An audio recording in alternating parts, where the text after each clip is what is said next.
వివాహం ఆలస్యమవుతుందా? అయితే మీరు రుక్మిణీ కళ్యాణం పారాయణం చేయండి. ఇలా చేస్తే తప్పక వివాహం జరుగుతుంది. కొబ్బరికాయకు నల్లటి కాటుక పెట్టి ఆ కొబ్బరికాయను మీ చుట్టూ ఇంటి చుట్టూ తిప్పి దానిని ఏదైనా ప్రవహించే నీటి ప్రవాహంలో పడేస్తే మీపై ఉండే ప్రతికూల శక్తుల ప్రభావం తగ్గుతుంది. నరదృష్టికి ఈ పరిహారం బాగా పనిచేస్తుంది. డబ్బుకు ఇబ్బంది పడుతున్నారా? అయితే ధనకారకుడైన సాయిబాబా పారాయణం 41 రోజులు చేస్తూ ప్రతిరోజు సాయిబాబా మందిరానికి వెళ్ళి ఆలయంను శుభ్రపరుస్తూ బాబాని దర్శించుకోవాలి. 41వ రోజు 1 కిలో బొండి బాబాకు నైవేద్యం పెట్టి పేదలకు పంచండి. మీ ఇబ్బందులు తగ్గిపోతాయి.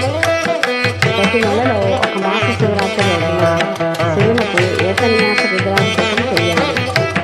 ఆ విధంగా 8 శివరాత్రులు శివునకు రుద్రాభిషేకాలు చేయించండి.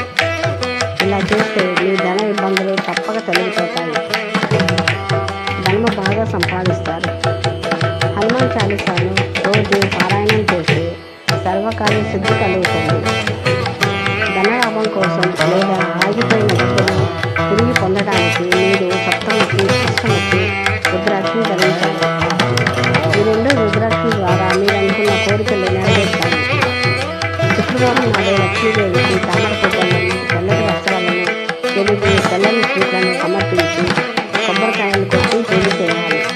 ఆ తర్వాత ఒక ఎర్రటి వస్త్రంలో కొబ్బరికాయలు కట్టి ఇంట్లో డబ్బులు పెట్టే చోట భద్రంగా పెట్టాలి. ఇలా చేస్తే ఆర్థిక ఇబ్బందుల నుండి గట్టెక్కే అవకాశం ఉంటుంది. పొద్దుతిరుగుడు పువ్వు రసం తీసుకొని అందులో ఎర్రటి అన్నం కలపండి. అనంతరం దాన్ని ఎర్రటి వస్త్రంలో కట్టి మీ పర్సులో ఉంచండి. ఇలా చేయటం ద్వారా అన్ని పనులు సులభంగా పూర్తవుతాయని విశ్వసిస్తారు. అంతేకాకుండా చెడు కర్మల గురించి ప్రయోజనాలు ఏర్పడతాయి. ఈ వీడియో మీకు నచ్చినట్లయితే ప్లీజ్ లైక్ చేయండి, సబ్స్క్రైబ్ చేసుకోండి. Thank you for watching.